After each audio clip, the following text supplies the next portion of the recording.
Carta aos Romanos, capítulo 1.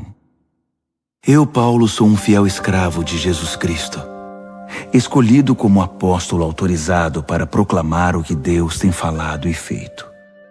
Escrevo esta carta a todos os cristãos de Roma, amigos de Deus. Os escritos sagrados trazem anúncios antigos dos profetas a respeito do Filho de Deus, que mostra suas raízes na história por ser descendente do rei Davi. Sua identidade única de Filho de Deus foi demonstrada pelo Espírito, quando Jesus foi ressuscitado dos mortos e comprovado como Messias, nosso Senhor. Por meio dele, recebemos a graça generosa de sua vida e a urgente tarefa de transmiti-la a outros, para que a recebam quando decidirem pela confiança obediente em Jesus. Vocês são quem são por causa dessa graça e do chamado de Jesus Cristo. E eu os saúdo agora pela graça generosa de Deus, nosso Pai, e do nosso Senhor Jesus, o Messias. Dou graças a Deus por meio de Jesus, por todos vocês. Faço isso em primeiro lugar porque em toda parte recebo notícias da vida de fé que vocês têm, e toda vez que as ouço, dou graças a Deus. E Deus, a quem dedico adoração e serviço, divulgando as boas notícias a respeito de seu Filho, a mensagem, sabe que quando penso em vocês em minhas orações, e isso acontece o tempo todo, expresso o desejo de que Ele prepare o caminho para que eu possa visitá-los.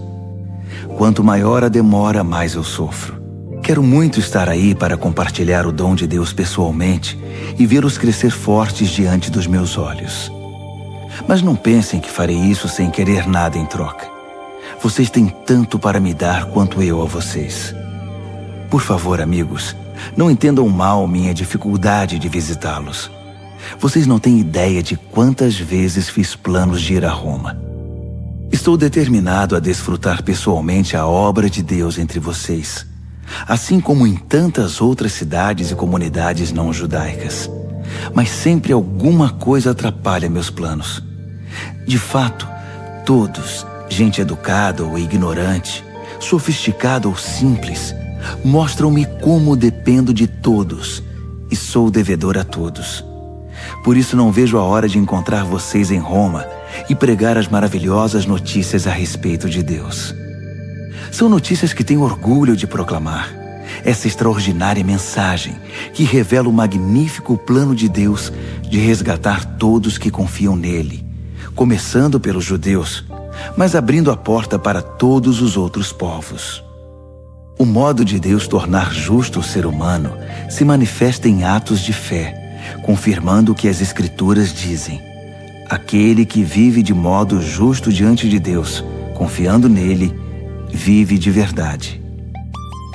Mas o furor divino é despertado pela falta de confiança do ser humano em Deus, pelos erros repetidos, pelas mentiras acumuladas e pela manipulação da verdade. Mas a verdade essencial sobre Deus é muito clara. Abram os olhos e poderão vê-la. Se analisarem com cuidado o que Deus criou, serão capazes de ver o que os olhos deles não enxergam. O poder eterno, por exemplo, e o mistério do ser divino. Portanto, ninguém tem desculpa. Vejam o que aconteceu. A humanidade conhecia Deus perfeitamente, mas deixou de tratá-lo como Deus, recusando-se a adorá-lo, e foi reduzida a um tão terrível estado de insensatez e confusão que a vida humana perdeu o sentido. Eles fingem saber tudo, mas são ignorantes sobre a vida. Trocaram a glória de Deus que sustenta o mundo por imagens baratas vendidas na feira. Então Deus se pronunciou: se é isso que vocês querem, é o que terão. Não demorou muito para que fossem viver num chiqueiro, enlameados, sujos por dentro e por fora. Tudo porque trocaram o Deus verdadeiro por um Deus falso e passaram a adorar o Deus que fizeram no lugar do Deus que os fez, o Deus a quem bendizemos e que nos abençoa. Loucura total. Então aconteceu o pior. Como se recusaram conhecer Deus, logo perderam a noção do que significa ser humano, Mulheres não sabiam mais ser mulheres. Homens não sabiam mais ser homens. Sexualmente confusos, abusaram um do outro e se degradaram. Mulheres com mulheres, homens com homens. Pura libertinagem, pois de modo algum isso pode ser amor. Mas eles pagaram caro por isso. E como pagaram? São vazios de Deus e do amor divino, perversos, infelizes e sem amor humano. Uma vez que eles não se importaram em reconhecer Deus, Deus desistiu deles e os deixou por conta própria. A vida deles agora é uma confusão só, um mal que desce ladeira abaixo. Eles tomam à força o que é alheio, são ambiciosos e caluniadores, cheios de inveja, violência, brigas e trapaças, fizeram da vida um inferno.